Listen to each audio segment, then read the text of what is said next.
a Magnitsky ela pode pegar bancos brasileiros que mantiverem as contas desses ministros abertas. Tem uma história aí de que já estão falando de instituições bancárias aqui no Brasil cortarem cartão do Xandão. E eu acho que inicialmente o STF vai despachar avisando que, olha, Magnitsky nenhum incide sobre bancos, instituições financeiras aqui no Brasil, portanto os bancos são obrigados a manter essas contas. Hoje vai ser uma live bem interessante, nós vamos comentar sobre o Day After Magnitsky, tá? Day After da Magnitsky. Alianças no STF, informações que eu fui buscar, não consegui gente na Suprema Corte, mas informações de gente que circula nas cortes superiores em Brasília, isso inclui STJ, dentre outras, informações sobre militares, né? Eu vou fazer sobre militares e o que está acontecendo. Nota oficial do STF sobre sanções dos Estados Unidos ao ministro Alexandre de Moraes. Vamos lá. Supremo Tribunal Federal se manifesta e não se desviará de cumprir a Constituição. Em razão das sanções aplicadas ao ministro Alexandre de Moraes, um dos seus integrantes vai se pronunciar de forma abaixo. 1. O julgamento de crimes que implicam um atentado grave à democracia brasileira é de exclusiva competência da Justiça do país no exercício independente do seu papel constitucional. 2. Encontra-se em curso perante o Tribunal ação penal em que o Procurador-Geral da República imputou a um conjunto de pessoas, inclusive a um ex-presidente da República, uma série de crimes, entre eles um golpe de Estado. 3. No âmbito da investigação foram encontrados indícios graves da prática dos referidos crimes, inclusive de um plano que previu o assassinato de autoridades públicas. Beleza. 4. Todas as decisões tomadas pelo relator do processo foram confirmadas pelo colegiado competente. Esse ponto 4 é importante porque mostra o seguinte, ele não está só e as decisões tomadas por ele, elas foram encampadas pelos demais membros da corte. 5. O STF não se desviará do seu papel de cumprir a Constituição e as leis do país que asseguram a todos os envolvidos o devido processo legal e um julgamento justo. Essa parte é um pouco complicada, né? Não dá pra falar que o inquérito e o sistema de justiça paralelo criado no inquérito, ele prevê um direito amplo à defesa, né? Você tem aquele caso que é bizarro, em que a acusação se mistura com vítima, em que a defesa realmente, por vezes, ela tem o seu direito sacrossanto, né? Meio tolhido. Tá, assim, é um processo no mínimo exótico, para dizer o mínimo. E 6, o tribunal manifesta solidariedade ao ministro Alexandre de Moraes. Curto e grosso, eu achei mais curto do que grosso. É como se eles tivessem passaram um recado formal ao Alexandre e eles fizeram isso da maneira mais fria e indolor possível. Isso começa, e eu quero dar o tom aqui das informações que eu tenho, então a live aqui, essa live é bem interessante, tá? O que eu sei é o seguinte, por mais que os ministros endossem tudo que o Alexandre de Moraes faça, há uma opinião geral circulando na corte que o Alexandre de Moraes age com um estilo muito particular e que eles não necessariamente concordam com a forma, né? O Rizzo tá botando a foto aí, é mais ou menos esse o estilo do ministro, né? O ministro, ele vai pras cabeças, ele sempre dobra a aposta, se ele toma um soco ele vai dar 3, 4 socos de volta, ele tem uma postura muito mais incisiva, muito mais viril no atendimento à briga. Tá. Só pra contextualizar, essa foto foi ontem no jogo do Corinthians. O Xandão, já com a lei Magnitsky aplicada contra ele, foi lá no jogo, de boinha, deu tchauzinho, mostrou o dedinho, foi isso. O pessoal tá falando lá ele, o que eu falei de besteira? Bom, enfim. Então o Alexandre de Moraes, ele é essa figura controversa e os ministros ficam numa posição em que eles precisam endossar as decisões tomadas por ele, mas não necessariamente eles participam da tomada estratégica de determinadas decisões. Então eles têm que endossar de um lado, e é importante que endosse para mostrar a unidade da Suprema Corte, mas de outro eles não se sentem confortáveis com essas ações, tá? Especialmente com o aspecto mais truculento do estilo do Alexandre de Moraes. Talvez eles não tivessem conduzido a questão, por exemplo, do enfrentamento ao Elon Musk, como foi conduzida, tá? O enfrentamento ao Elon Musk foi o momento mais alto nessa postura meio ególatra do Alexandre de Moraes, e ela atingiu o ego de muitos ministros. Eu vou trazer esses detalhes, o que eu fiquei sabendo. Isso novamente não são pessoas da STF. O que eu fiquei sabendo é que o ego de determinados ministros que gostam de circular ao redor do mundo foi ferido pela leitura que veículos de imprensa e a comunidade jurídica internacional teve sobre o trato com o Musk, com a ideia da liberdade de expressão e o próprio projeto que o Alexandre de Moraes tem de construção de um discurso de enfrentamento ao populismo digital online e tal. Porque eles foram rechaçados naquilo que eles mais gostam de, vamos dizer, de se jactar, que é a ideia de serem grandes democratas. Tá? Veículos que são defensores internacionais dessa democracia contemporânea, da democracia garantidora de direitos humanos, New York Times é o maior deles, tá? Dentre toda a imprensa mainstream, que é progressista nos Estados Unidos e mesmo na Europa, viraram e falaram, não, isso aqui não. Até porque não é igual. Ah, você tá tendo censura e perseguição na Europa? Sim. Mas é igual ao do Alexandre de Moraes? Não.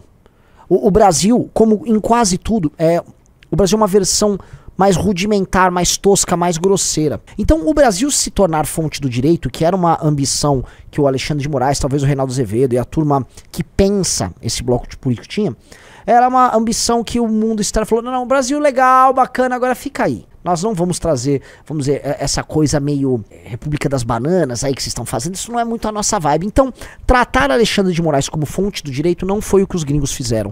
E a forma como o STF foi visto nesse jogo, envolvendo o Elon Musk, tá? Isso precisa ficar claro, não foi bacana. E aí você vai pegar, né? Vamos ver, coloque aí o nome, não vou citar nomes. Ministros muito vaidosos, talvez o ministro mais vaidoso da Suprema Corte, como é que ele se sente, né, sendo parte de uma corte que não é bem quista nesses caminhos, né, na esquerda progressista americana e europeia. Esses caras não se sentem bem.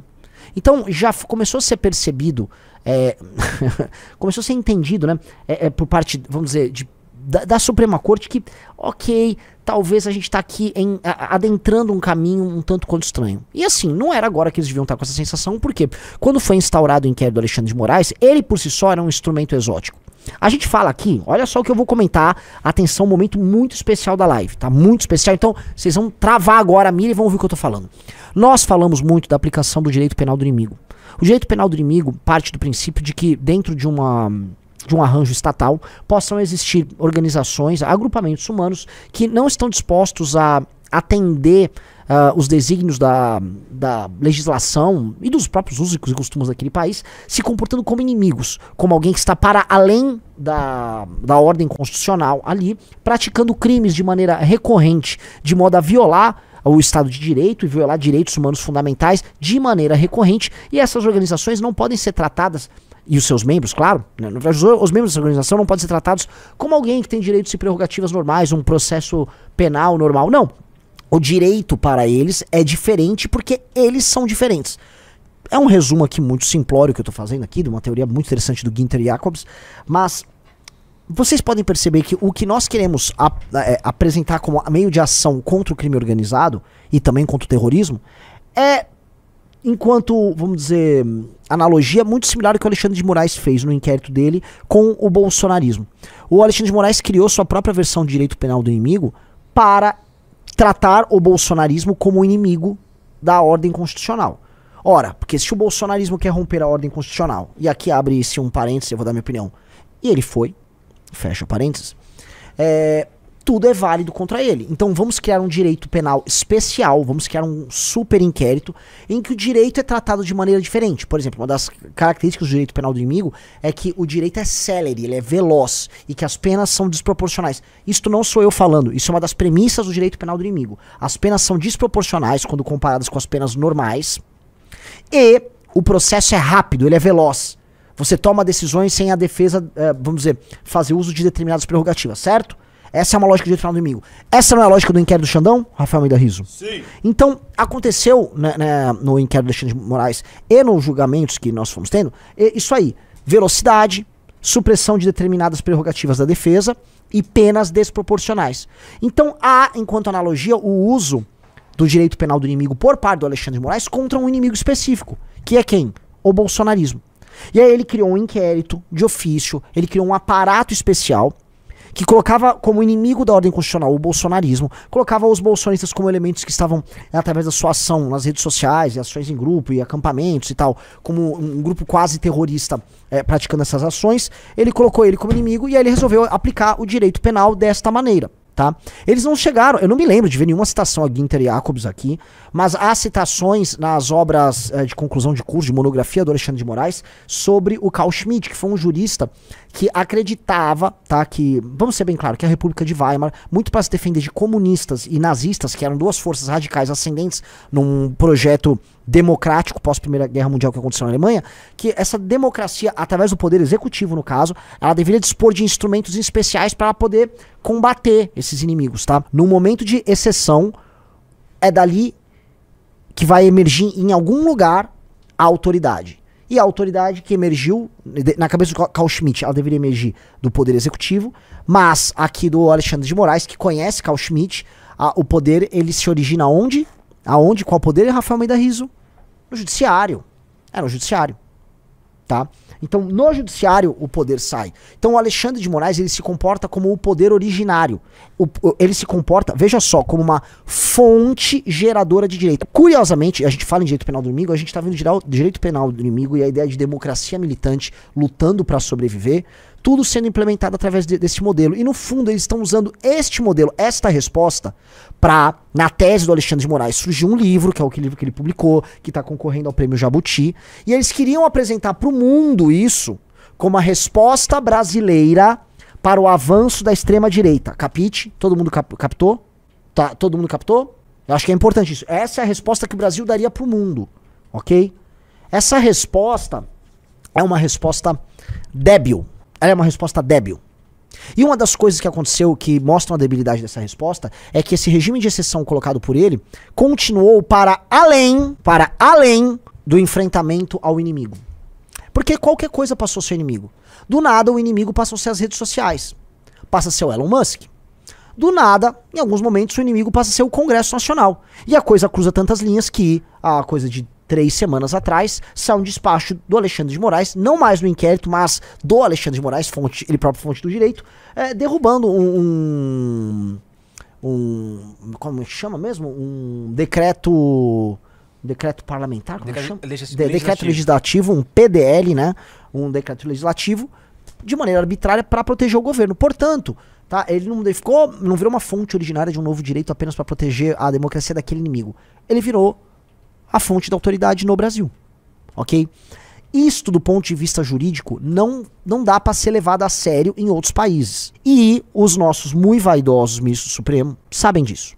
Então, eles estão agora, e aí tem um trabalho muito, muito hábil da parte do Marco Rubio e da parte do Departamento de Estado americano. E aqui incluo Paulo Figueiredo, em jogar esse jogo, em focar nele, em deixar uma porta de saída para os demais ministros e incomodar os demais ministros sabendo que eles têm algo a perder com isso. Que não é mais sequer, vamos dizer, a sua vaidade, né, de ser visto como, né, um baluarte do direito e da democracia no primeiro mundo. Estamos falando de propriedades, como é o caso do Barroso, que tem propriedade nos Estados Unidos. Tá? E estou falando eventualmente do estilo de vida deles aqui. Porque, em última instância, a Magnitsky, se os Estados Unidos realmente comprarem uma guerra, e eu vou tratar disso aqui na live, tratarem uma guerra aqui com o Brasil, a Magnitsky ela pode pegar bancos brasileiros que mantiverem as contas desses ministros abertas. Tem uma história aí de que já estão falando de instituições bancárias aqui no Brasil cortarem cartão do Xandão. Eu não acredito, tá? E eu acho que inicialmente o STF vai despachar avisando que, olha, Magnitsky nenhum incide sobre bancos, instituições financeiras aqui no Brasil, portanto, os bancos são obrigados a manter essas contas. Eu acho que isso vai acontecer. Mas eu também acho, e eu tô agora antecipando uma coisa que eu vou falar mais pra frente, mas eu também acho que, havendo um acordo comercial Estados Unidos-Brasil, e eu acho que o Brasil e os Estados Unidos vão chegar a um acordo, tá bom, Riso? A parte comercial acho que ela vai ser resolvida. Eu acho que não faz sentido resolver a questão comercial e de inúmeros setores do Brasil e o setor financeiro ser punido pelos Estados Unidos por conta de uma decisão política americana aqui, tá? Então eu acho que vai ter um pouquinho de feijoada ali, né? Nada acontece feijoada. Ok? Acho que isso aqui é um ponto legal pra gente começar. Curtiu esse corte do Análises Renais com Renan Santos? Então curta e inscreva-se no canal para receber diariamente os vídeos. Link do vídeo completo na descrição.